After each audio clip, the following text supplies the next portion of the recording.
Pagbasa mula sa ikalawang aklat ni Samuel.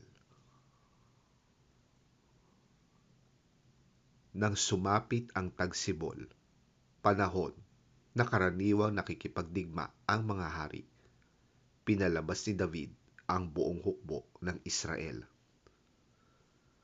Sa pangunguna ni Joab at ng iba pang mga pinuno, pinuksa nila ang mga Amonita at kinubkob ang Raba.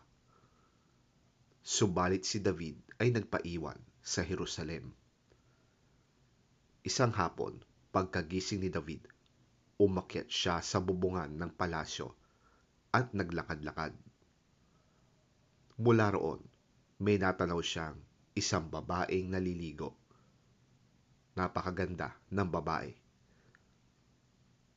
Ipinagtanong niya kung sino yon. Sinabi sa kanya na iyo'y si Batsheba, anak ni Eliam at asawa ni Urias na isang Heteo.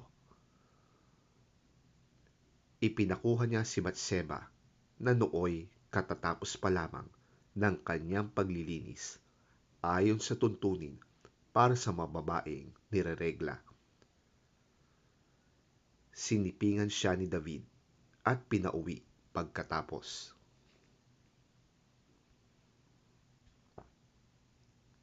Dahil sa nangyaring ito, si Batsheba'y nabuntis at ipinasabi niya ito kay David. Inutusan agad ni David si Joab na papuntahin sa kanya si Urias na Heteo. Iyon nga ang ginawa ni Joab. Nang dumating ito, tinanong siya ni David, "Kumusta si Joab at ang hukbo? Ano ang lagay ng labanan?"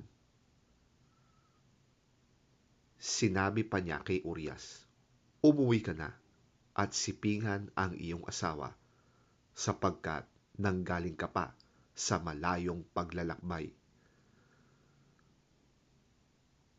Lumakad nga si Urias. Ang hari ay nagpadala pa ng regalo para sa tahanan nito. Ngunit hindi pala ito nagtuloy sa kanila. Sa halip, doon siya natulog sa may tarangkahan ng palasyo kasama ng mga bantay. Nalaman ito ni David. Kinabukasan, inanyayahan ni David sa pagkain si Urias at ito'y kanyang linasing. Hindi rin ito umuwi ng gabing yon, bagkus natulog na kasama rin ng mga bantay. Kinabukasan, sumulat si David kay Joab at ipinadala kay Urias. Ganito ang nilalaman: "Ilagay mo si Urias sa unahan kung saan mainit ang labanan.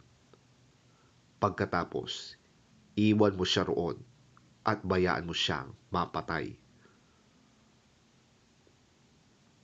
Habang pinapaligiran ni Joab ang lungsod, inilagay niya si Urias sa gawing malalakas ang kaaway. Lumabas ang mga kaaway mula sa lungsod at sinalakay ang mga kawal ni Joab. Napatay ang ilang pinuno ni David kasama si Urias.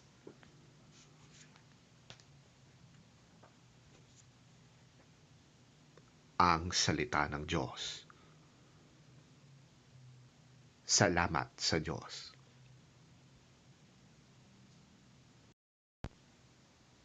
Ang mabuting balita ng Panginoon ayon kay San Marcos. Papuri sa iyo, Panginoon.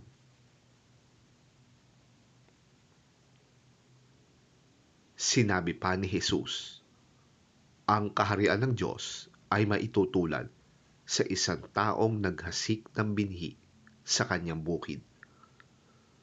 Natutulog siya kung gabi at bumabangon kung araw. Samantala, ang binhi ay tumutubo at lumalago, ngunit hindi alam ng naghasik kung paano. Ang lupa ang nagpapasibol at nagpapabunga sa mga pananim. Usbong muna ang lumilitaw, saka ang tangkay. Pagkatapos, nahihitik ito sa butil. Kapag hinog na ang mga butil, agad niya itong ipagagapas sapagkat panahon na para ito'y anihin.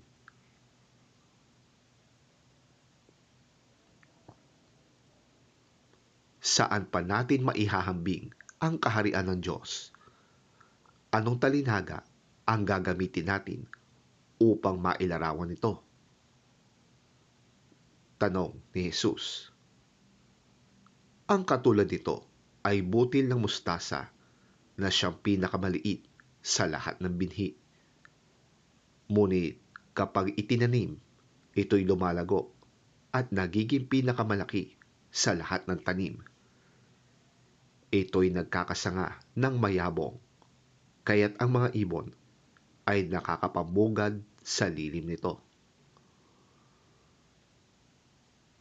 Ipinangaral ni Jesus sa kanila ang mensahe sa pamamagitan ng maraming talinhagang tulad ng mga ito, ayon sa abot ng kanilang pangunawa.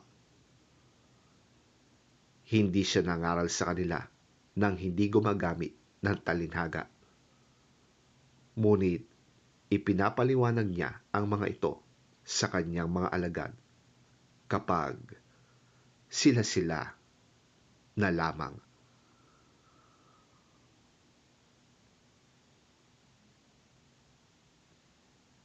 Ang mabuting balita ng ating Panginoon. Pinupuri ka namin, Panginoong Hesukristo.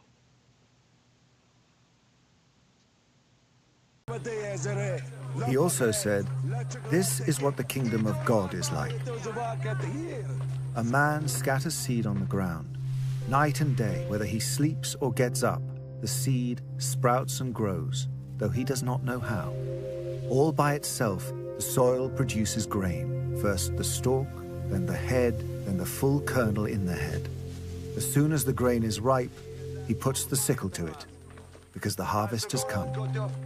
Again he said, "What shall we say the kingdom of God is like? Or what parable shall we use to describe it? It is like a mustard seed, which is the smallest of all seeds on earth. Yet when planted, it grows and becomes the largest of all garden plants, with such big branches that the birds can perch in its shade." With many similar parables, Jesus spoke the word to them as much as they could understand. He did not say anything to them without using a parable. But when he was alone with his own disciples, he explained everything.